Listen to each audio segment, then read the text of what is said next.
I asked my wife and my friend Dan to draw this face and then try the same thing with a really simple abstraction method. Neither of them draw much and they're really nervous about drawing people and faces, so they really did me a favor doing this. I think the results were really interesting, completely different before and after. Hi, my name's Kenzo and this is Love Life Drawing.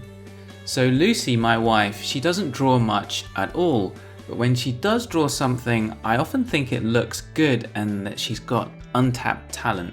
But anyway, she told me that she just can't draw faces. And that's a pretty common thing to feel. Maybe you feel something similar.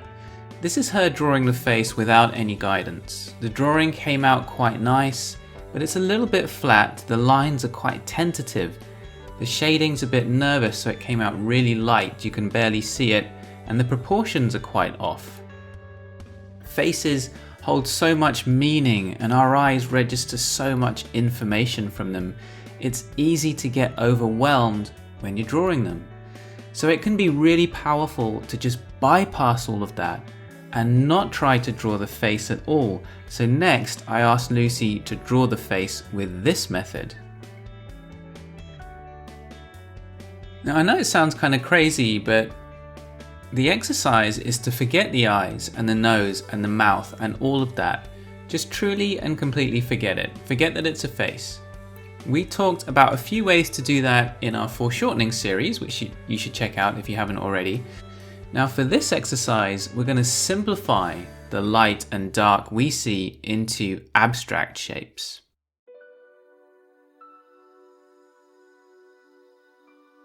So look at the lightest parts of the face. These areas where the light is reflecting. They have a sort of shape to them like this. Can you see that shape? And it's the same with the dark areas. So for me, I can see a border running along here, for example. Here are the lines I see for the borders between relatively light and relatively dark areas in this photo. But for you, the lines may fall differently. I actually don't think it matters too much. There isn't a sort of correct way of doing this. I asked Lucy to draw the lines as she saw them. Any border between a relatively light area and a relatively dark area. Just make a choice, give it a line, and draw it straight onto the photo. She was worried that she wouldn't be able to separate the shapes according to the same degree of light and dark in different parts of the face, so it could come out inconsistent. But I told her that it didn't really matter. There's no need to get too scientific about it. So if she could sense some sort of border in the light and dark, put a line there. Keep the process really simple. Then I asked her to draw the pattern of lines she'd drawn on the face on another piece of paper, trying to ignore the face itself. It ends up feeling like you're drawing a random pattern of lines. And that isn't that easy. You need to look at where the lines line up to each other, try to recreate their lengths and their angles and their twists and turns. The idea is though that while you're doing that, you're not worrying about how to draw eyes. You're not worrying about how difficult it is to draw a face or how you can't draw faces or anything like that. So here Lucy isn't worried about the fact that she thinks she can't draw faces. She's just drawing an abstract pattern of lines. So do you think it's possible that drawing this crazy pattern of lines could result in a drawing as good as when she was actually trying to draw the face? And we'll find out. Just before we continue, I just wanted to let you guys know that we have a free guide, a little booklet called Life Drawing Success. It's all about avoiding that one mistake. It's the mistake that led to all my other mistakes with figure drawing. So I think you'll like it. Check it out at lovelifedrawing.com/lifedrawingsuccess. So towards the end, once the big shapes were in place, I said she could allow herself to see the facial features and to draw in what she needed to make it into a face. So maybe an extra line to explain the edge of the nose, to insert the eyes, and so on. And she added some shading within her shapes, just kind of filling them in really. So here are Lucy's two drawings side by side. What do you think the differences are? For me, I see a big improvement. The line quality is totally different. It's less tentative, less nervous. So watch her technique in the first drawing. She's worried about the line because this is a jawline. It's difficult to draw a jawline. So she's hedging her bets and doing hundreds of lines in the hopes that some of them will look right. Whereas in this one, she's less nervous about the line because it just feels like a random pattern. So she does a bold, solid line. The abstracted drawing has more volume. I think it's more like the original as well. The shading is more powerful.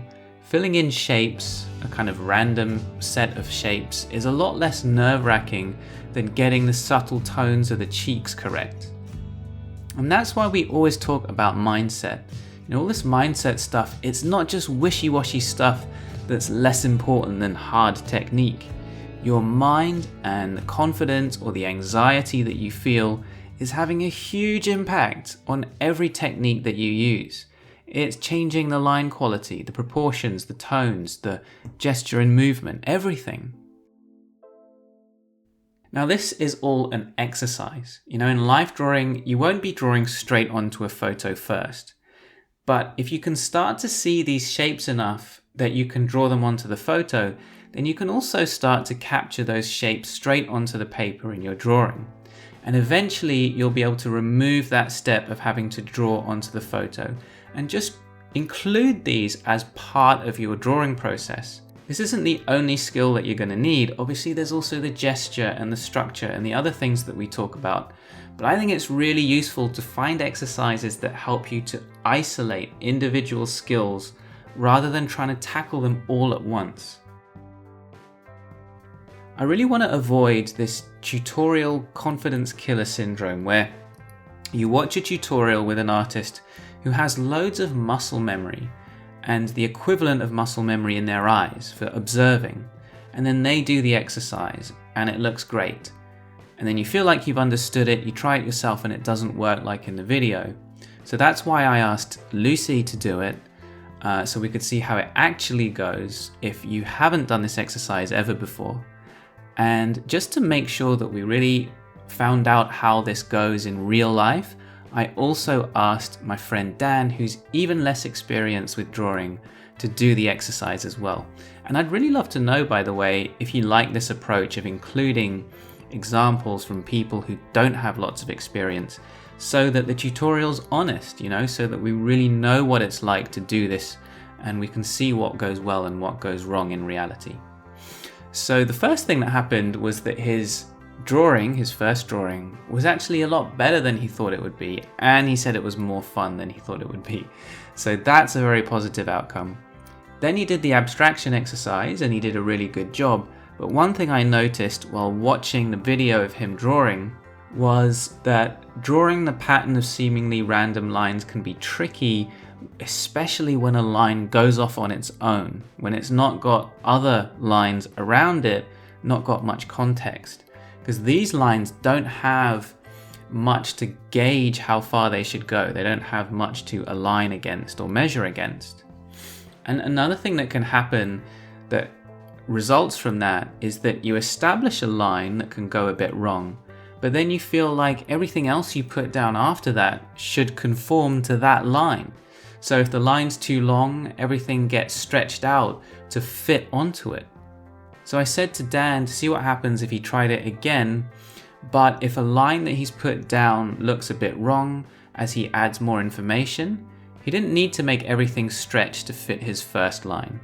Just change that line as the drawings built up, and he had another go which turned out like this. I'd love to know, if you try this exercise, how you feel about it. If you do want to try it but you can't print out photos, just grab a newspaper, find a big photo of someone in there, and you can draw straight onto that. If you haven't seen some of our other videos, why not check them out? I've got some suggestions on the screen here.